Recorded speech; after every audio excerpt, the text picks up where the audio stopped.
What's up, guys? I missed you. We're in the new digs. We're in the new house. We're gonna cook today. It's been a while, I know. It's been really busy. We haven't cooked a whole lot, so I haven't had much to show you, but when we moved in here, there was already a garden growing, and that garden was loaded with peppers. All sorts of different ghost peppers, Carolina Reapers, jalapenos, green chilies.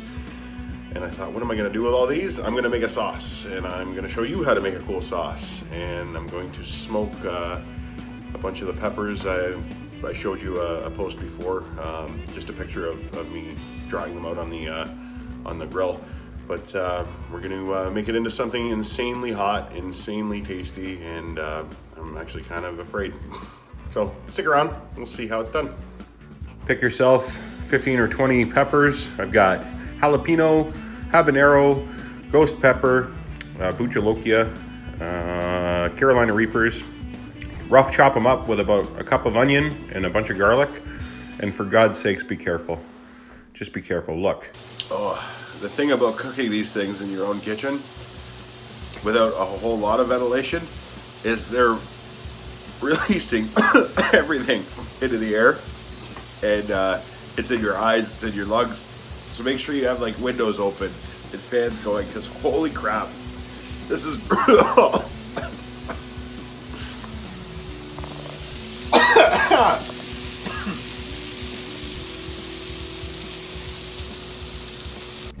There was original audio on this, but I had to cut it just because I couldn't get through the coughing and the wheezing and the sneezing.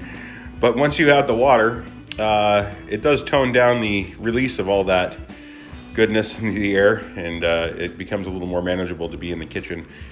So you're going to add about 2 cups of water to your peppers that are frying in the pan and let them cook down until most of the water evaporates. Give it a bit of a stir and keep an eye on it. Don't let it burn. Medium-high heat just to get rid of that water, and wait till they soften up.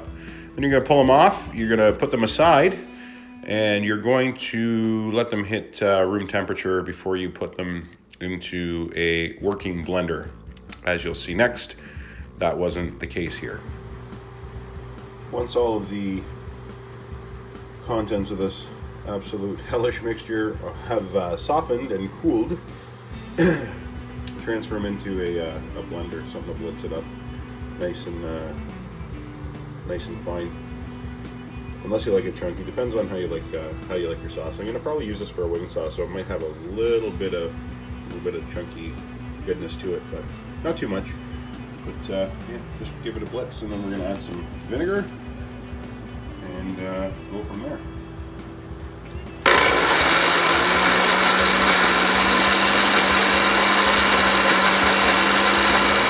I don't want to open it and mash it down just in case it spits up at me, gets in my eyes and I never see again.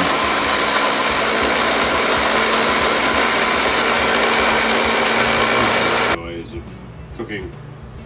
I don't know if you can see it, but my blender is on fire. So I don't think we're gonna finish with that. Maybe we got most of it down. We'll use a hand blender for the rest of it. Bye, old friend.